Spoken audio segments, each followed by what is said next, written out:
Some women are simply born rich, confident, and naturally magnetic to their desires. Let's be clear, this podcast is not for them.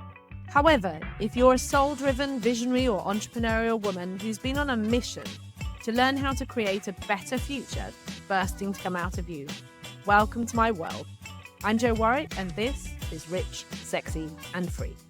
I've dedicated most of my career to helping women get to their core power and unlock the missing pieces for their own unique success.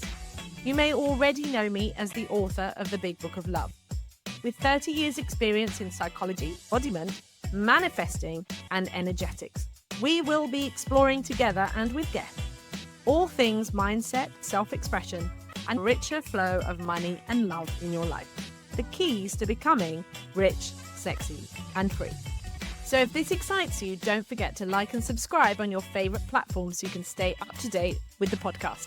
Today, I have a very special episode for you. I have taken a segment from a masterclass that I held a little while back, all about being a love magnet. And in this episode, we're going to dive into a myth around attraction and what it takes to be attractive for relationships, for money, for your life.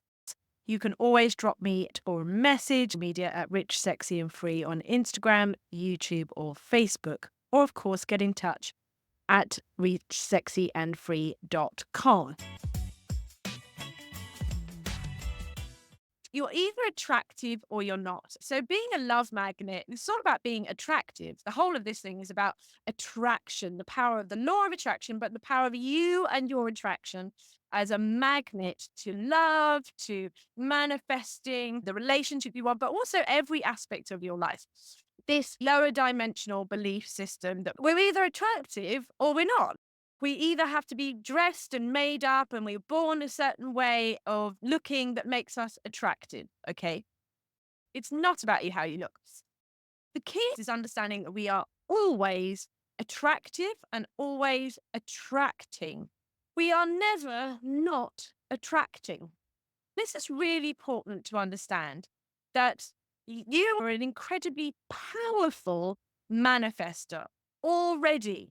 You're just not conscious about it. And you might not like what you're seeing.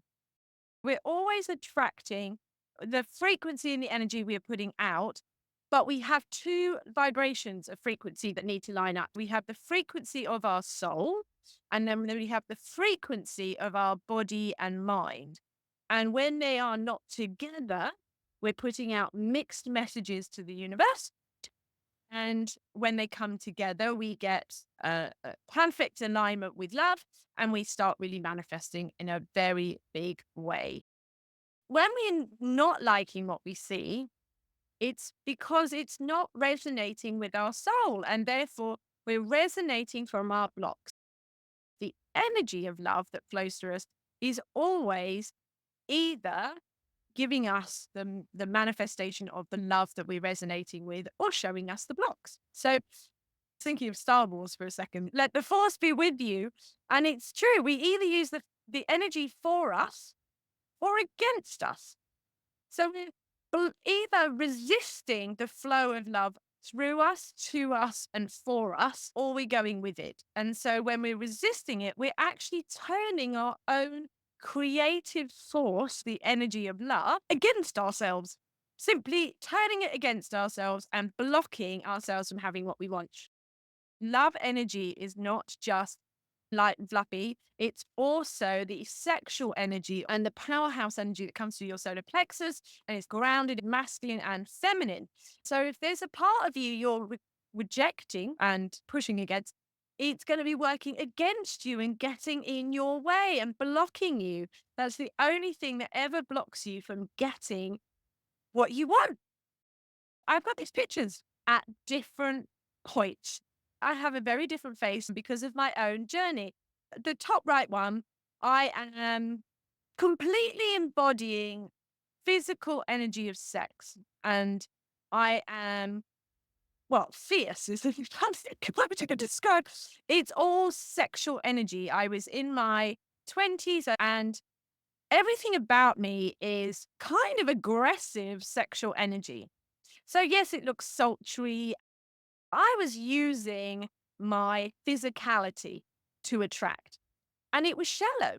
And therefore, what I manifested was flash in the pan experiences. I could get lots of highs, but they had no substance. So the relationships I manifested because I was coming from that energy was unsatisfying. It had no depth. I wasn't met. So when I actually allowed somebody in, I would then show the real side of me. And of course, it just didn't resonate at all because what I was attracting was completely different to who I was on the inside. And also on the inside, I had a lot of wounds, and I was using sexual power to dominate, to be in control.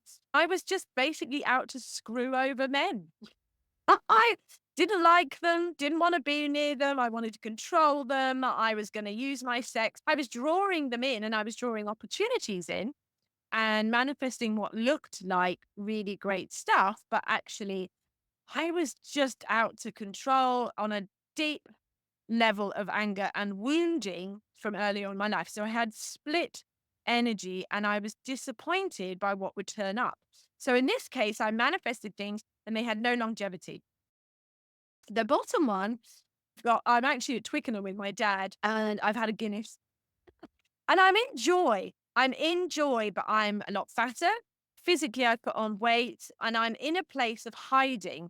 This was part of my life when I rejected how I looked physically. I went into hiding and I was trying to learn about myself and love myself on the inside. And so I used weight as a way of protecting myself. And I'm in joy energy there. I'm having fun. And that was my soul shining through that picture. But what you can clearly see is my body is not resonating with my being. So my soul is shining through in that moment, but I'm not fully in alignment of loving my body. I wasn't in that space. I was actually in quite a rejecting of my body and really just basking in my soul. And of course, I didn't manifest any relationships or anything like that. It was all about coming back home to me, which was fine. Coming back home to me was all good. On the left, I am quite heavily in alignment at that moment in my life. I was reclaiming this woman who was some of that sexy sort of goddess, but also my joy. I was just loving my life and loving where I lived. Life was good and I felt good. And as you can see, I'm in alignment. I'm useful and I'm in alignment, but it's a very different energy to the other two. It's visible. And that magnetic force was absolutely visible in my life. So the divine code for this is not that we're looking to attract love. It's about becoming love itself. The conversation that you're having with the universe is really important because what you're putting out is what you're getting back. And it's all in relation to your emotional and energetic frequency. And that is the alignment of the mind, body, soul, and sexual energies. When you are in abundance of love, you've connected to love, then you're in the flow of love and it's naturally unfolding. So the best way of thinking about becoming love is like filling up at the gas station. When you have an empty tank in your car, you get debris at the bottom of the tank and it blocks up your system and slows the car. It can't drive very well until eventually it seizes up. So if you run too low, you get all this crap. It causes problems in your system.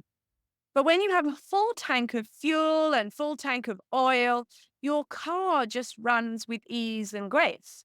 And that's what life is like when you become love by allowing yourself to fill up with love. The best way of thinking about it is to think about when you were a kid, you used to draw the sun and you would have lots of little golden rays out the side.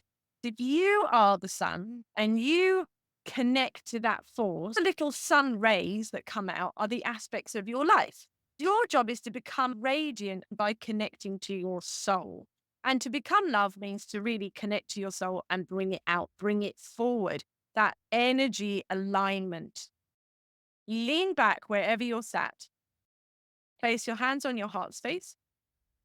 Take a deep breath in and breathe out.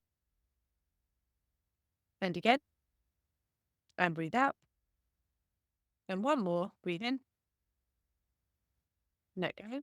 And just look up with your eyes closed. Look up as though you're looking up to the sky And just imagine you are looking at the sun.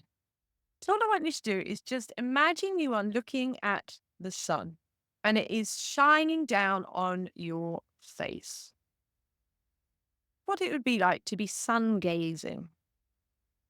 In this safe environment, you're just gazing with your imagination, with your third eye, imagining the sun just shining in your face and the feeling of that heat. And just allow yourself to feel a sense of surrender to that sunlight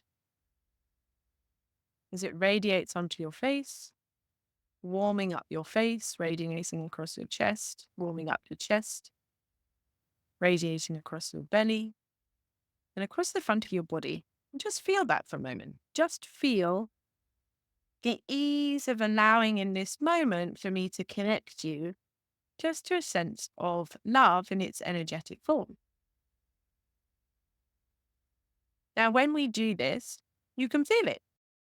That is just a very quick idea of how we tap into the source of love that is all things. Love itself is the creative energy of the planet. It's the divine energy. It's available to us above and below. There are two sources and we just connect into it. And you can feel that you're just having that moment of the warmth, of the connection, of seeing, sensing, or feeling it. And something in your soul would resonate with that and go, oh, yeah, I can, that's nice. Yeah, we can do that. What I do in my groups and by women is teaching how to connect quicker, honing their own skills of alignment, coming back into this. Because honestly, everything I do is just a remembering. It's just a remembering. You know all of this when you weren't born.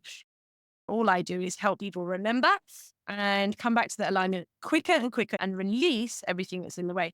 Raising your frequency. You cannot rush raising your frequency. It can happen very, very fast, which is surprising. Imagine what it would be like if you moved from wherever you are now in Canada or the UK and you moved to Brazil at the height of summer. It's going to be really friggin' hot. And it would take time to climatize and you need that adjusting, but very soon your momentum would build and it would become something you're comfortable with. It reminds me of when I went traveling and I drove around France and Italy with my dog Faith. When we left France to go into Italy, they had us all queuing outside the tunnel with bottles of water and it was 28 degrees and they were like, it's really hot, you've got to wait here. And I was really worried about Faith overheating. And what was funny is that a month later, when I was coming back round the bottom part of connecting back into France, having been around Italy, I was driving and it was 35 degrees and I had to put a cardigan on because I was cold. And that's the example of how we adjust. And it's exactly the same with the energy. We become normalized to the new energy, but our little bodies have to learn to adjust to what this new energy we're bringing in. If we've had big resistance to going, oh, I can't have that, I mustn't have that, which I will explain a bit more about that. But as we elevate to a new frequency of the amount of love we are allowing to flow to us, through us, hold in our body, in our cells, and out into our lives, like a little ball of sun, and your sun becomes bigger and bigger. The universe just matches that frequency. It matches it. Yeah, it matches it. It matches it. So it's not about how we look. It's about who we become. It is about that alignment, but the caveat that it is the alignment of all of it. It's a becoming love through your mind, body, sexual energy, and soul together. And that's the key of becoming a magnet.